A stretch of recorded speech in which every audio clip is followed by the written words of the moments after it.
कल हम लोगों ने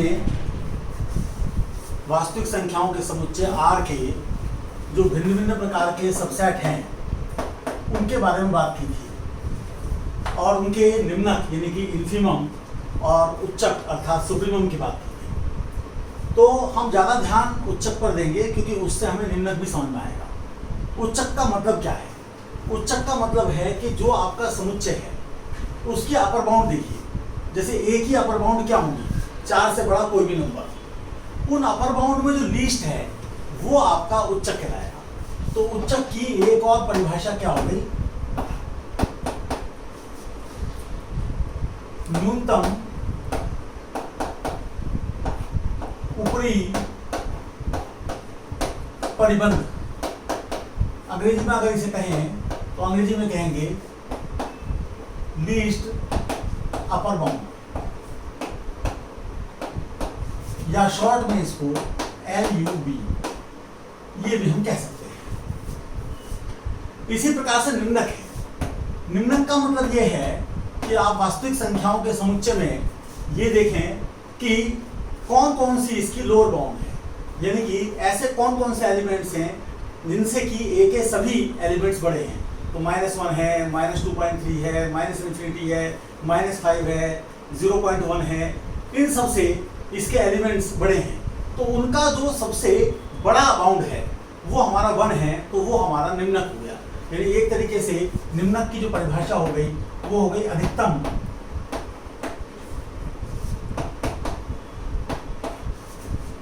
निम्न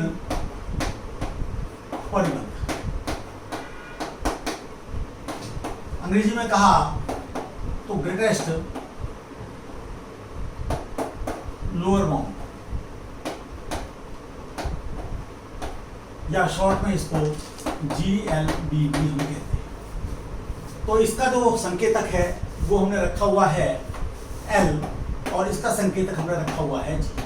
ये दो हमने चिन्ह रखे हुए हैं। तो पहले जब समुच्चय को हम देखते हैं तो कल हम देख चुके हैं कि इसका G क्या था, जो ये भिन्न भिन्न प्रकार के समुच्चय दिए हैं, और L क्या था। लेकिन हमारी कुछ परेशानियां थी।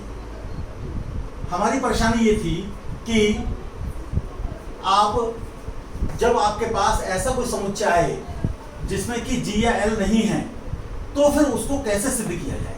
जैसे हम B को ध्यान से देखने की कोशिश करेंगे तो B अगर समुच्चय को मैं दोबारा लिखूं तो B समुच्चय क्या है?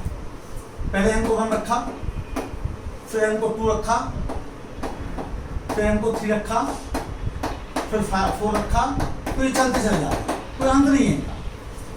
अब अगर हम B के ऊपरी परिबंध का समुच्चय लें, B के ऊपरी परिबंध क्या क्या है, तो हम देखते हैं कि B के ऊपरी परिबंध 2 है, 1000 है, 1.2 है, 1.01 है, 1 भी है क्योंकि कोई भी इसका एलिमेंट जो है वो 1 से बड़ा नहीं हो सकता।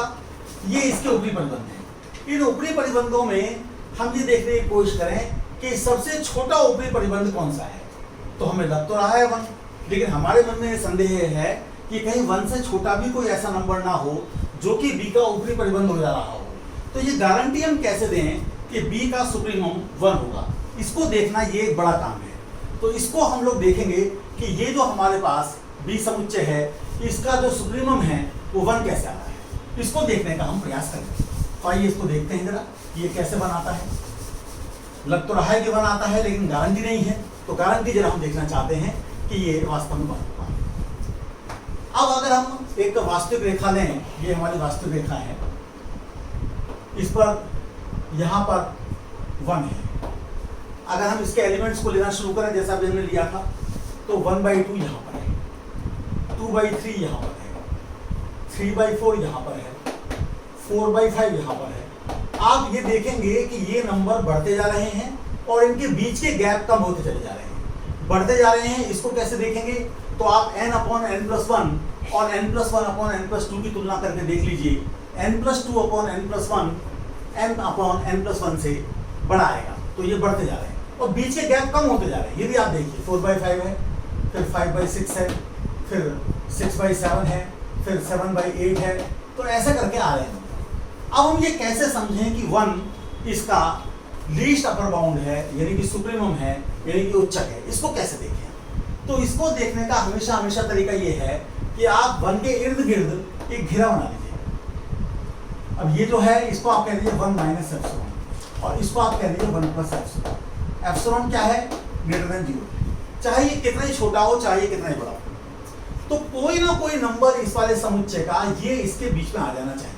क्या मतलब है इस बात का?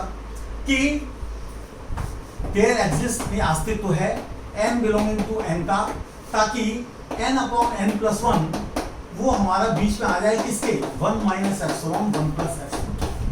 अब यहाँ पर चूंकि कोई भी नंबर 1 से बड़ा है ही नहीं, तो ये बात एक तरीके से किसके इक्विवेलेंट है कि हमारे पास एक नंबर ऐसा आ गया जो कि n अपॉन n प्लस 1 है, और वो कैसा है कि वो लेस देन 1 है और वो ग्रेटर देन 1 माइनस एप्सिलॉन है।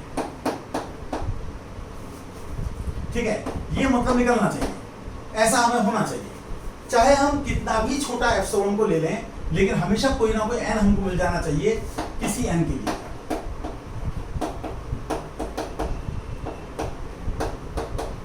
ये होना चाहिए। अब ये बात क्या गारंटी दी जा सकती है कि ऐसा होगा? तो इसी को हम देखना चाहते हैं कि ऐसा होगा कि नहीं। हमेशा हमें कोई ना कोई n मिलेगा कि नहीं मिलेगा। वैसे तो हम एक अनुमान लगा सकते हैं, जैसे एप्सिलॉन को हमने 0.1 लिया, तो हमें दिखाई दे रहा है कि 0.9 आ गया ये, और यहाँ पर हमको एक नंबर रखना है।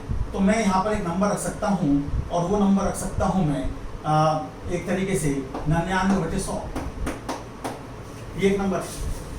अगर मैं एप्सिलॉन को कुछ और लेता हूँ, जैसे एप्सिलॉन को मान लीजिए मैंने 0.002 लिया, तो मैं ये देखूंगा कि 0.002 लूंगा, 1 में से उसे घटाऊंगा, तो मेरे पास कितना आएगा?